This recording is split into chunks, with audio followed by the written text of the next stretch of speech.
down a little bit. You're crooked per usual. Nice. Okay. Whatever. Can't be perfect all the time. Okay, so I've really enjoyed my meal prep this week and kind of been meaning to record, but just haven't gotten around to it. But I'm finally doing that right now, clearly. Okay, so I am going fishing tomorrow, so I'm super stoked because it's been, probably since January, and it's October since I've been offshore. And I've been crying and begging and pleading God to let me go on a fishing trip so I can see the ocean, until I finally ran into my buddy last night and he was like, you can come fishing with us Saturday. So here we are. Oh my goodness, 2 little squirrels outside. They're my little friends. I leave them on the nest outside.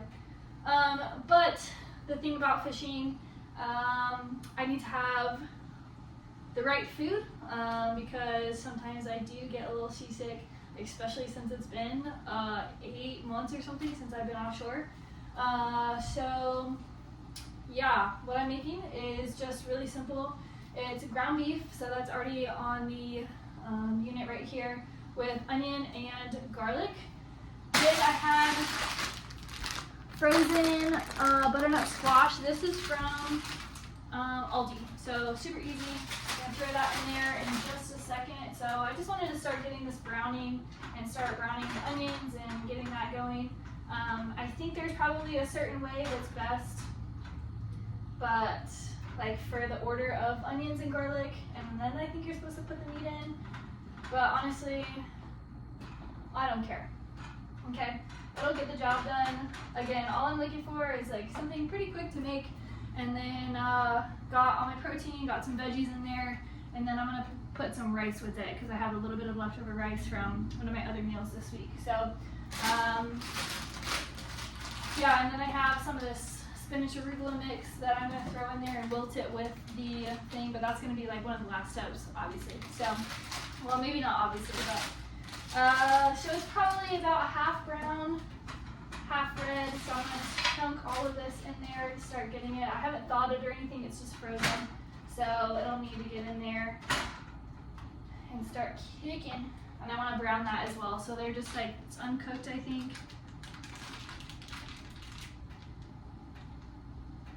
Maybe I should have cooked it first, but whatever, okay? See, this is how I cook. I don't always know what I'm doing. I just sometimes just gotta send it. So, okay, yeah. So that literally all it is gonna be ground beef, onions, garlic. That's pretty much my base. Like when I make ground beef, especially like simple meals when I'm like in a rush and don't want to get creative with it, it's literally ground beef, onion, garlic, because I always have those things around in my kitchen. And then it's mostly rice because that's pretty much like the only starch that I really enjoy and can have because I am gluten-free. So I do ground beef and rice, and then I'll throw different vegetables in the mix just depending on what I'm feeling. So it has to do, one, with the seasons of the earth. So there's going to be different vegetables that are good for the spring. Sorry, the onion is getting in my eyeballs and is making my eyes water. There's different vegetables that are good for the spring, summer, fall, and winter. So I kind of try to coordinate that into my meals. And then also just like depending on my menstrual cycle, I feel like eating different things. And I think just in general, I feel like eating different things. So I've been really happy with this week's meal prep, which I'm going to get to in just a second after I talk about the vegetables. Yeah, okay, I think I really did a good job of that. So, I mean, frozen vegetables, you can cut up vegetables, whatever's easiest to help you get vegetables in your meals. Because that is like pretty much one thing that I can suggest to everybody, like especially when I was working with athletes and collegiate athletes during my time as a strength conditioning coach, that was the one thing I'm like, if you can start adding a fruit or a vegetable at every meal, and hopefully, you'll start to notice a difference. So just start to try to like one of the easiest things for me to get in my meals is spinach. It's easy to wilt and you don't taste it. Throw it in your smoothies, you don't taste it. At least I don't. So that's one thing that's like an easy way to get vegetables in your meals without having to like make it a dish, you know, because I also have a really hard time getting vegetables in, and this is like the easiest way I know it's like people kind of assume that I like, and I do eat healthy, I really do, but it's not always easy for me to do so. So I think people kind of assume because I do it often that it's easy for me, and it's not always easy, nor is it fun. But I try to make it that way as best I can. So my meal prep this week has been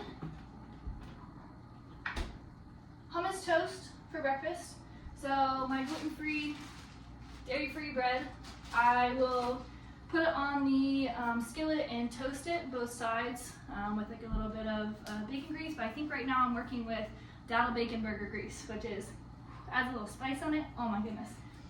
And then I pre-cooked some mushrooms and onions and garlic, all mixed up with some flaxseed, and I'll sprinkle some pumpkin seeds, like the green ones, like this, in there. So like, there's the big skillet right here. I'll put the toast right here, and then I'll put the veggies right here and let them warm up while the toast is toasting. And then once the toast is done, I'll throw some hummus on it, and then I'll put the peppers and onions. So the hummus provides a nice bit of protein. Then you have the vegetables with the onions and mushrooms. Then you have some of the nuts that are good protein as well and have all kinds of minerals and vitamins in them. And then what else did I put? I put some sweet paprika. That's pretty good on it. And I already did a bunch of the spices in the mushroom and onion mix. And then I just throw an egg on top. So I just fry an egg. You could scramble the egg if you prefer that. That just throws a couple extra grams of protein on top of that. I want to say eggs are like 6 grams of protein a piece, but that is reaching back into a long time. So maybe I'll put that in the description just to clarify. Let's see. I think that's all. Oh, and then I have these. I'm going to show you. They're kind of on the wilted side now. Oh, I've been putting green onions on stuff too.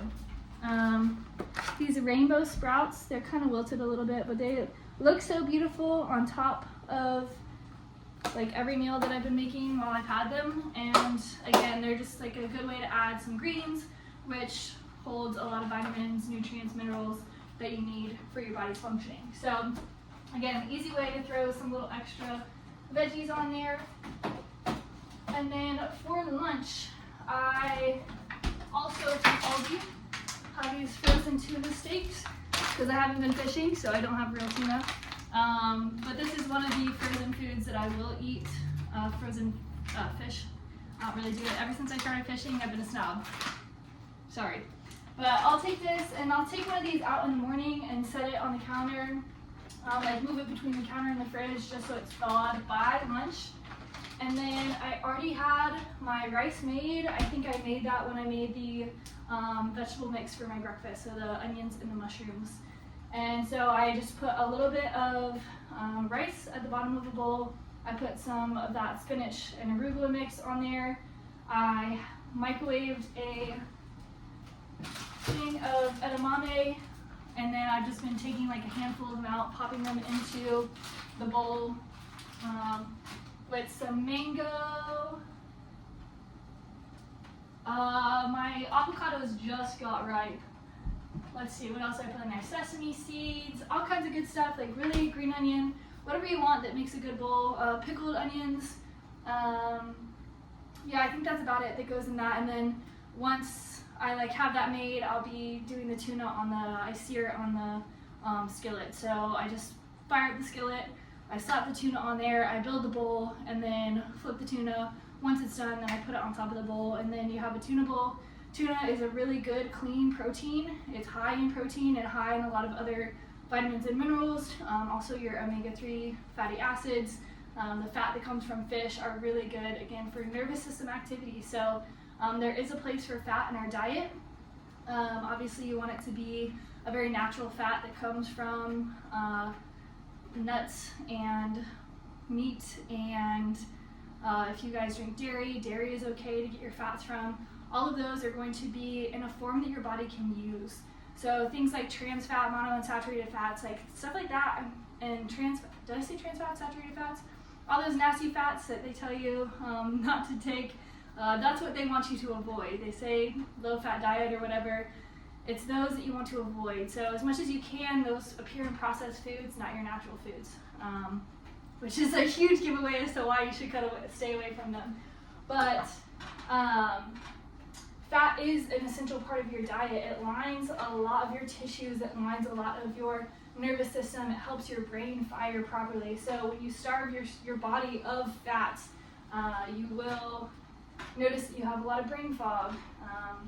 And then same with carbohydrates. Carbohydrates are really important, but again, you'll get those from natural sources. You don't have to eat bread to get your carbs. You can get carbs from fruit and vegetables.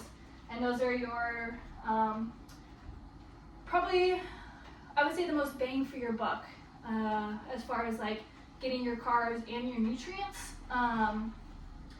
Carbs from bread and everything else isn't necessarily like bad carbs, but they're not going to be as nutrient dense. So one thing that was really huge in undergrad when I was studying nutrition,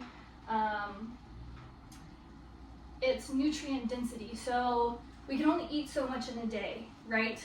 Some people have endless pits, but most of us, we can only eat so much in a day. So if we can pack our meals with nutrient dense foods, we're going to cover more of our bases rather than having to eat a lot of food in order to cover our bases. So that's why it's really important to know what kind of nutrients are in your food, what kind of vitamins, minerals, macros that you're getting from each of the thing in your meals.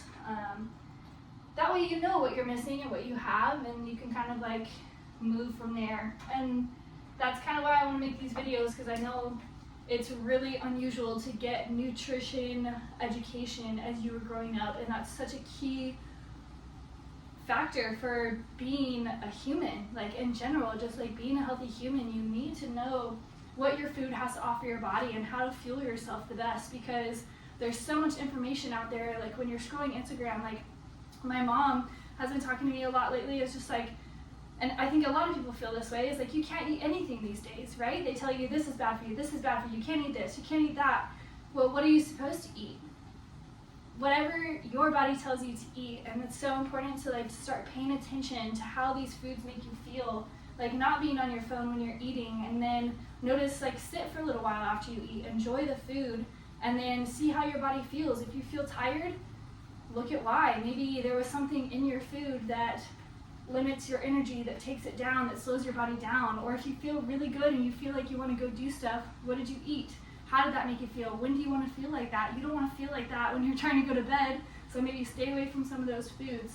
So it's a lot about experimentation, but that's why I want to make these videos, is as I'm making my food, I want to teach you guys about what it looks like to feed yourself in a way that is individual to your body, and allows you to have the most energy you can for your life, because that's what it's all about, is being able to live as much as you can and as full as you can. And it starts with your quality of food that you put in your body, the quality of the fuel that you give yourself to go out into the world and do whatever you do. You know, it doesn't matter if you're an elite athlete or somebody who sits at a desk for 8 hours a day, 9 hours a day, whatever you guys do, I don't know. But it doesn't matter. What you fuel yourself is what comes out, what builds your body. And then how you move is also such a key important aspect of feeling good and being able to live to your fullest potential. So that's why I do this. I try to incorporate as much nutrition into the workouts and the exercise and the recovery training that I'm doing as well. Just to help people live a more holistic and functional lifestyle and not have to worry about all the things people say and what you can and can't eat or can and can't do with your body. It's like, it comes down to like experimenting and finding out what works for you. So stay encouraged. Don't listen to too much of what people say. Find a trustworthy resource and follow them and learn from them, and then try your own things. That's how it goes. It's experimentation, all of this. They taught us a scientific method in high school and school for a reason. Observe a phenomenon, make a hypothesis, do your experimentation, and then come up with a conclusion. Did it help? Did it not? I don't know. Run the experiment again. Simple.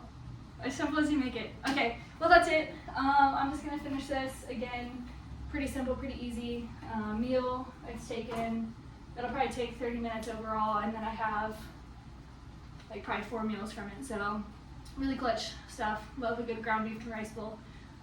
Anyway, love you guys. Peace.